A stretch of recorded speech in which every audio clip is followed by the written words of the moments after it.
লিখবেন ডিও দিবা মন্ত্রীকে, ডিও দিবা কাকে? মন্ত্রীকে, আমার সাইন করা। ডিও দেওয়ার পরে এরপরে ফলো আপ করবে, ফলো আমি করবো আর আমার কাউন্সিলর ফলো আপ করছে। কারণ থেকে ডিওটা কেমন লাগবে? এই সীমানাটা যেটা আছে এটা হলো নদী, আর রাস্তা, এগুলো রাস্তা হলো সিটি কর্পোরেশনের। এইটা আমি বুঝে গেছি, একটু যদি না বুঝি তাহলে তো আমি আপনাদের ভোটে নির্বাচিত হতে পারি না। তো আমাকে বাংলাদেশ আওয়ামী লীগ থেকে একটা নমিনেশন দিয়েছে, আমি কৃতজ্ঞতা প্রকাশ করি। এই জন্যই তো আমি এখান থেকে এসেছি।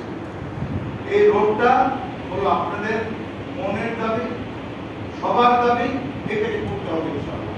তাই আমি আমার জনাবকে বলবো, এটি তুমি নিজে দেখে সপ্তাহখানেকের মধ্যে ডিও দিয়ে মন্ত্রীকে দাও। মন্ত্রীকে দিয়ে দেওয়ার পর আমার কাজ হচ্ছে মন্ত্রী কি বলতে হবে, আপনার রোডের কি সীমানা, নদীর সীমানা কি হবে, পার হবে, টোটাল